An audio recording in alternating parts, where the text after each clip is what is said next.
Yeah, hi everyone. Thanks to Max, first of all, for inviting me here tonight.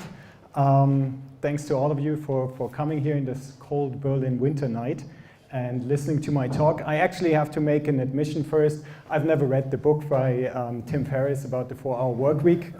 Sorry about that, but I heard it has something to do with outsourcing a lot of your work that you have to do as an entrepreneur. So that's how I came up with this topic here. And yeah, first of all, I just wanted to tell you a little bit about, real quick, about what is DropScan actually. DropScan is a scan service for your postal mail or for your paper documents. So ultimately, what we do is we have customers who are sending us all their paper stuff, could be either all their letters, their mail via Nachsendeauftrag from the Deutsche Post, or they could put all their paper documents into an envelope or in a box, ship it to us, we scan it, and then afterwards you receive digital documents from us in the form of PDF documents, which you can then use on your computer, on your smartphone, anywhere where you're working with your documents. So paper in, digital stuff out. How does this work specifically? Basically, you come to our website, sign up there, and then there's one clever thing. The first thing that you get after signing up for a service is you get your own postal mailing address. Looks exactly like this, so it's either in the name of your company or in your personal name if you're using it for personal purposes. It has something like a Postfachnummer, we call it Scanbox, with a number which is used to identify all the mail that's coming in from you. And the address here is actually here in Berlin, where our scanning production center is located. And then afterwards is when the magic happens. Whenever some mail piece from you arrives, you have an online account where you can then see every single mail piece that has arrived at our doorstep. First of all, we just scan the envelope.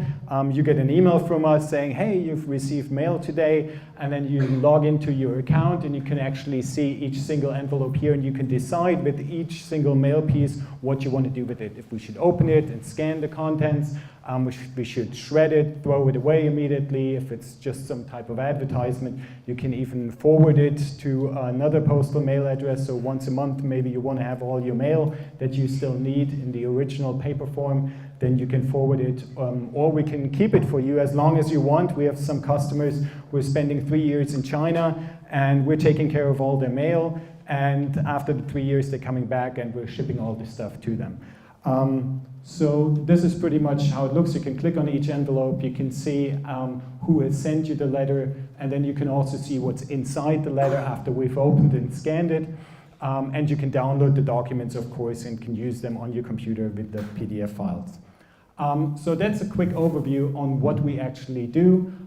There's a little bit more stuff to it, but that's just a general overview. So now I really want to tell you about how we built this company from an idea that we had a little bit more than 2 years ago by pretty much outsourcing the most important pieces of the entire business, and by focusing just on the things that we, pretty similar to what Ole just explained, but by us focusing just on the things that we knew very well, that we really liked and enjoyed doing, and we grew this company today to quite a profitable company, but I'll talk more about this in a few seconds. So we are actually two founders. One is Sebastian, my co-founder, who has a technical background. He's a software engineer, and he's built the entire technology platform that the entire service is built on. I'm the product and marketing guy, and pretty much everything else, including the production of the entire scan production center here in Berlin, is outsourced to external third parties. But I'm going to talk more about that in detail. We launched the service in April 2013. The initial investment was the GmbH Stammkapital. It was actually not 25,000 euros, but we just paid in 12,500, which is the minimum which you have to bring up, and we didn't even spend the entire amount of 12,500. And that was the most important part. We actually said right from the beginning, we don't want any investors in the business, because we wanted to be entrepreneurs who decide on the fate of our companies by ourselves, and not having to report to some external party every week, how are the sales numbers, how's the business doing, but wanted to run it completely by ourselves. So this is how we started. This is where we are today. We have about 1,000, a little bit more, I think number of today is something around 1,649 paying customers. Paying is important because we never started like a lot of internet companies do, with like a freemium product where you can use something for a certain period of time, or where there's a plan where you can use the service for free. We don't have that at all. Every single customer who is using our service is actually paying for our service. We are targeting, on the one hand, private individuals, which is about 40% of our customers, and on the other hand, companies, small to medium-sized companies, up to 1,000 employees. And so far, within the last 2 years, we've several million pages that we've scanned, digitized, where in the last year we've grown more than 400%. We are at the moment at a revenue run rate in the low 6 figures, and still important, we have still no investors in the company, so the company is still completely owned by the 2 guys who founded it. So, and here's the most important fact, which has a lot to do with the topic today. We actually have 0 employees. So there is nobody employed by the company, not even the 2 founders, although we actually keep quite a few people busy, as you can imagine, every day. We receive several thousand letters and packages every single day, and of course those need to be scanned and digitized, and there's a lot of other stuff that needs to be done. I'll go more into detail that, but this is what I feel is the most important point.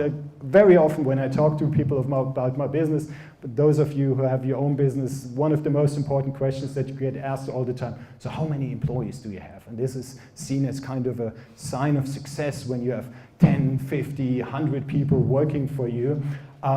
We always looked at it like, okay, hiring employees means, first of all, a lot of responsibility, because you're giving people a job that they're relying on and that needs to be secure. On the other hand, a job, giving somebody a job is also something that is very costly, and we just didn't have the money in the beginning to hire any people.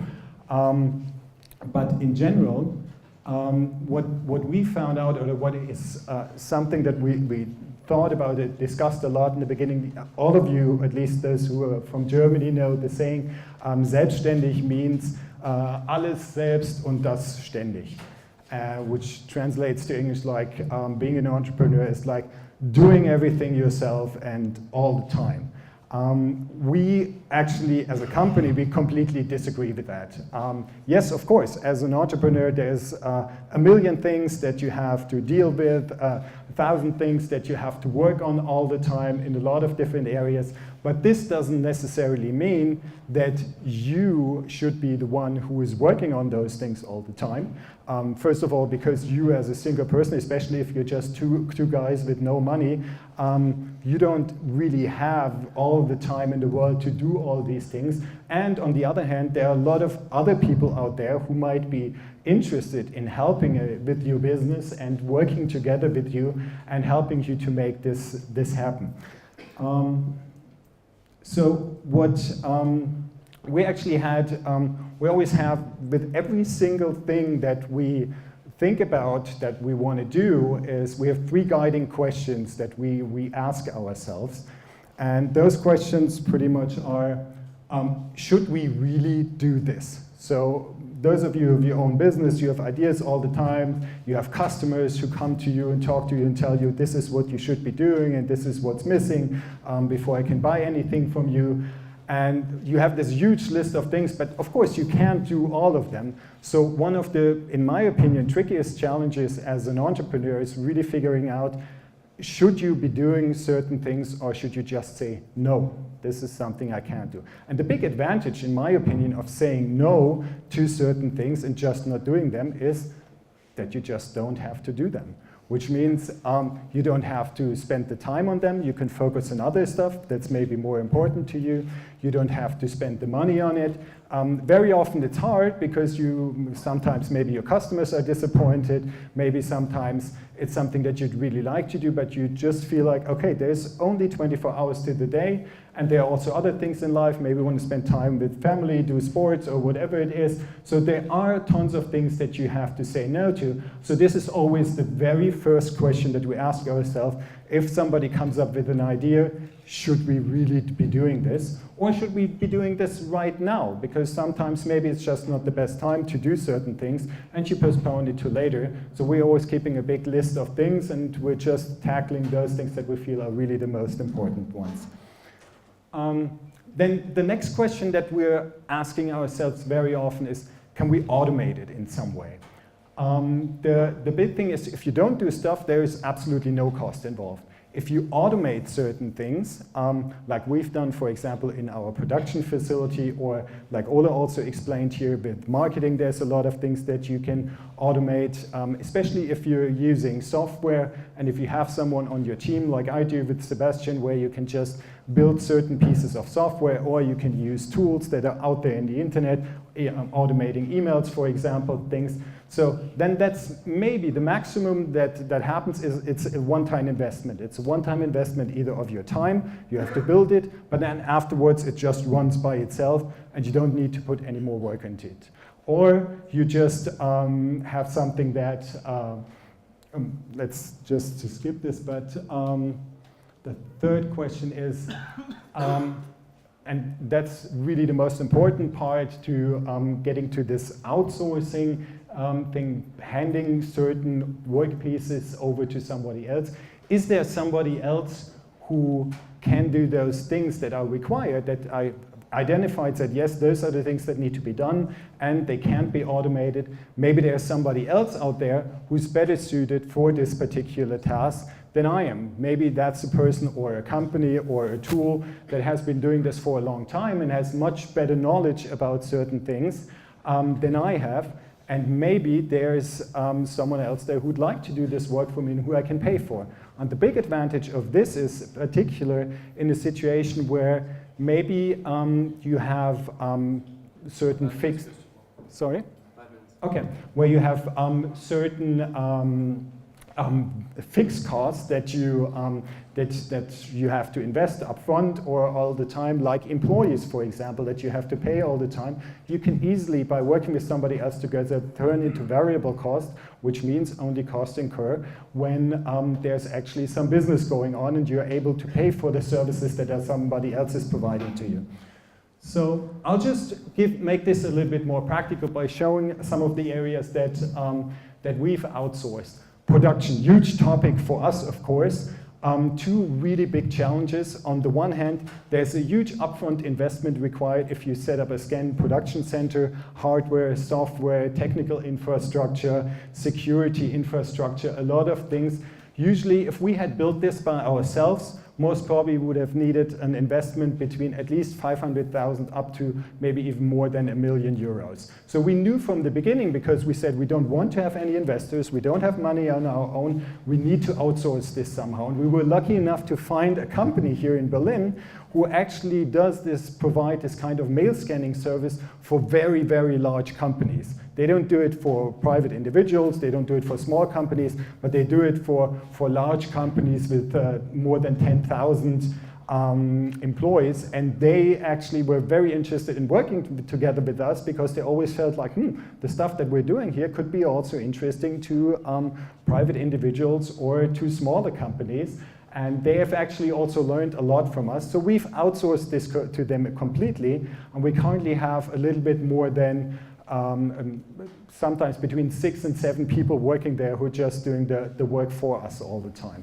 It's also a great area where we've automated a lot of stuff. In the beginning it was very manual process, and now we have machines for everything. We're opening the letters, the scanning process is very much automated, so it was actually possible to reduce the amount of work that's necessary. Legal and finance, two areas that I would, unless you're a lawyer or a certified financial consultant, I would recommend everyone to completely outsource and to automate. Legal was a big issue for us because, of course, you're handling private personal mail, and there is a lot of legal regulations involved with that, so that was kind of a one-time setup fee for us. Finance with us is completely automated. We scan all our invoices, all this stuff.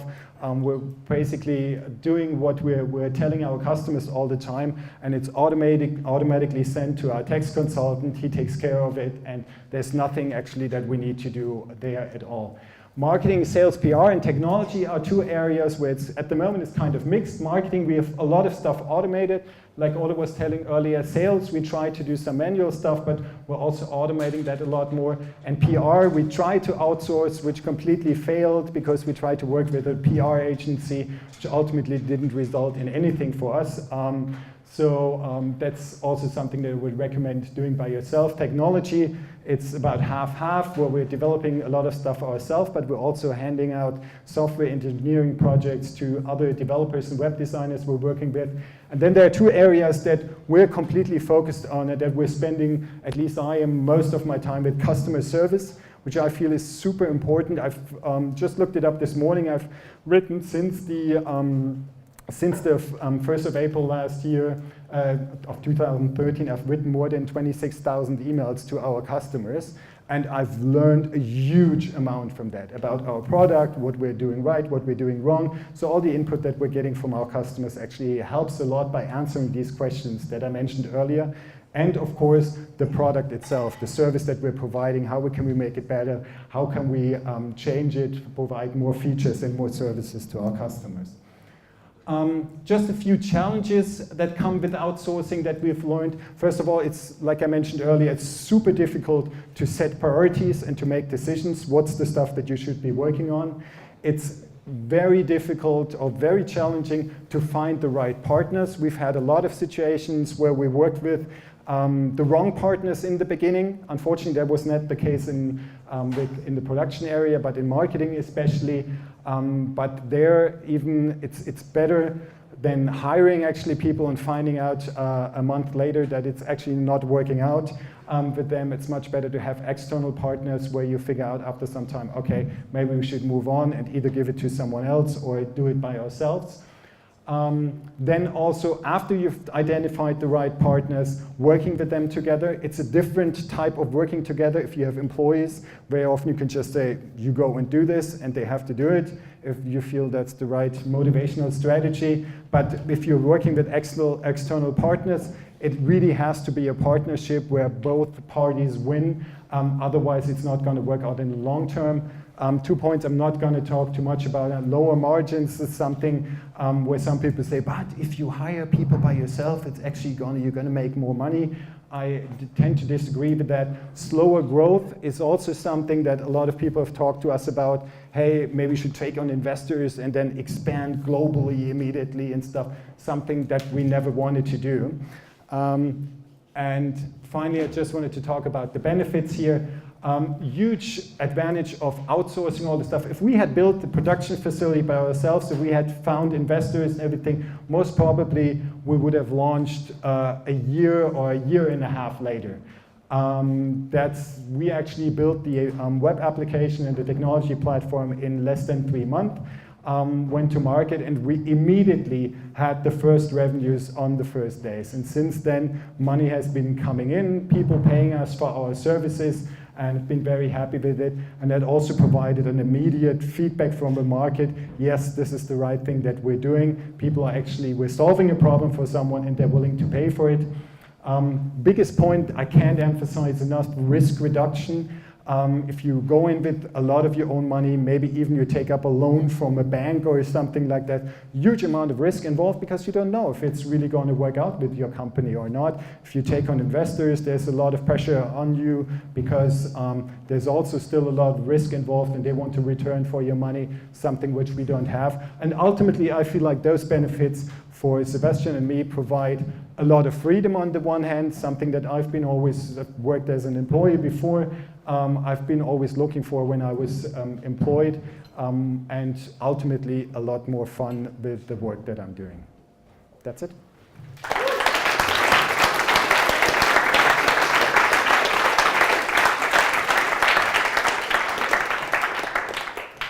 Any questions?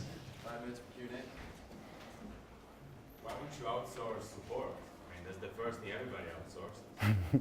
Yeah. You talk about freedom, but you answer 26,000 emails. Exactly. And I, to be honest with you, I enjoyed answering at least 25,000 of them. Yeah, because this is, I mean, I spend, I don't have an office where I have tons of people around me, and we do have an office, but I work from home a lot of the time, and the interaction with our customers actually, first of all, provides me with a lot of motivation, because I get a lot of very positive feedback, which shows me that we're doing the right thing. Second thing is that we also get super important direct feedback from our customers in what way we should be improving our service. It goes from small little details to very large features that we've built just because of specific customer feedback. Yeah. And ultimately, I think doing customer service ourselves and doing it in a very particular way also provides us with a competitive advantage over some other companies. For example, one of our biggest competitors is the Deutsche Post, who is also providing a service that's called E-Post Scan Travel. And their customer service is horrible. Yeah? It's, first of all, it's super difficult to get an answer from them via email and stuff like that. And we get tons of responses from people who've tried the Deutsche Post service, which is much cheaper than ours, first, and they said customer service was terrible. And we're answering every email within 1 or 2 hours, usually, if it's not in the middle of the night. So people are very impressed with our service, and it actually helps us to gain an advantage.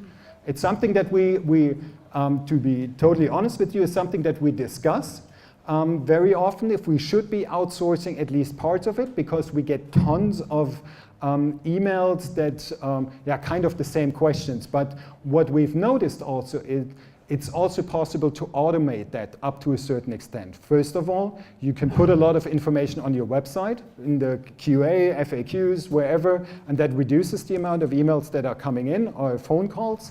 And on the other hand, any good help desk tool or system will allow you to create templates for certain specific answers. So it's basically just clicking 2 buttons of the mouse. If it's a standard question that you already have written down a great answer to, then I would certainly recommend using a template. No. Okay. Yes? How do you guarantee the security of people's mail for 3 years?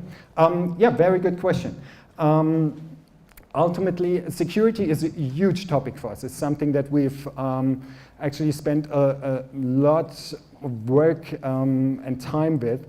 Ultimately, I don't know if that's what you're trying to get to, is will our company still be there in 3 years? Ultimately, yes, it doesn't look like it at the moment, and that's something, if you were a customer or if you wanted to become a customer, I'm always telling people, I cannot guarantee you that we'll still be there in 3 years. I can only tell you that we're already here since 2 years, that we're doing very well, and that we have no ambition to close down the company, to sell it to some other company or to investors or anything, but that we're in it for the long haul. And ultimately, it's something like Ole was talking about earlier, it's a question of trust, yeah, because I cannot 100% guarantee. I don't know what's going to happen. Maybe Sebastian and me, we're going to hit by a car tomorrow and the company has to be shut down, or some worst case the scenario that you can think of, but we don't believe that that's going to happen. But security in general, there's like, if you, for example, our production facility here, it's not open to the public. It's behind closed doors. There's no interaction for any. We get a lot of customers who come and ask us, hey, can we come up, pick up our mail? No, because of security purposes, it's not possible. There's cameras everywhere. There's fingerprint detectors for certain people to get in there. Even inside, there's camera protection where to make sure that only the mail of certain people is handled by certain people that are specifically trained before. There's a lot of German regulations with Datenschutz, data protection that we have to stick to, where certain processes need to be defined. So there's tons of work that went into this to make sure, not just for the long haul, but every single day, that the data and the physical mail of our customers is secure and doesn't get into the hands of any third party. Yes? Did you come up with the idea? Yeah, actually I did exactly the opposite before I was doing this. I was working for an American company in the US who provided an online digital printing service. So exactly the other way around. People were sending us PDF files, we were printing them, binding them, and shipping them somewhere. And then we got a lot. I was responsible for marketing and product there, and a lot of people came to us and asked, hey, can you do the opposite? I've got tons of paper lying around here. Maybe you can just digitize it for me. And then at the same time, mobile phones, tablets, etc. became a lot more popular, where people are working with their digital documents on the go and that kind of stuff. So we thought, hey, maybe that's an idea that it's worth pursuing, and it actually is. Yes? What do you do with the mail? Do you store it? Do you send it back? Depends on, we only do stuff with the mail when our customers tells us to do something with it. First of all, we receive it, then you can tell us to open and scan it, and afterwards we can either archive it for an unlimited period of time, we can mail it to you to any place in the world in a package, or we can destroy it securely in something that's called a Datenschutztonne, which is a huge box where actually all your stuff gets securely shredded so that nobody else can look at it afterwards. Yes? And what do you do with the customers who get the mails and they don't respond? So the pile, that pile of the mail is just growing and growing. Yes. How do you get rid of the pile? Or do you... How we get rid of the pile? Yes. We actually don't want to get rid of the pile. We actually, if people store or keep their mail with us for a longer period of time, we're charging them for it. So it's a service that we're providing. We're archiving their mail, and then there is a monthly charge for every single mail piece. And then when they get back from their business trip or they're studying abroad or something, we just ship it to them or we destroy it. Yes? This outsourcing facility, the production facility, does it do all these services that you mentioned, or only the scanning? They do all the stuff. So basically anything that's related to the customer mailings, they receive everything, they scan, they archive, they shred, they forward it, they do all the packaging. We send out several hundred packages every single day with the mail of people. They're doing everything for us. There's nothing. I'm there maybe once a month, to meet with them and see, hey, how it's going. Otherwise, we're just communicating by some online ticketing tool. That's it. Do you charge per letter? Is it per letter that you send? I would actually recommend, you can come talk to me afterwards, or you can take a look at our website a little bit. Yes? So basically you're completely dependent on the outsourcer. If they were to start their own service, Yes. you would have a hard time. Absolutely, but they wouldn't be able to build the kind of technology that we've built, because they don't have any soft, they're completely focused on the production side. Can I do one more? Yeah? Can you talk a little bit about the quality control when you try to find outsourcing partners? Because I find it really hard to find good partners to outsource. So basically pick my friends because I can just punch them if they do it shitty job. Yeah, so, absolutely. Find good partners. Huge topic, and it's in our case, especially with the production facility, where we've actually put a lot of the QA steps into the software.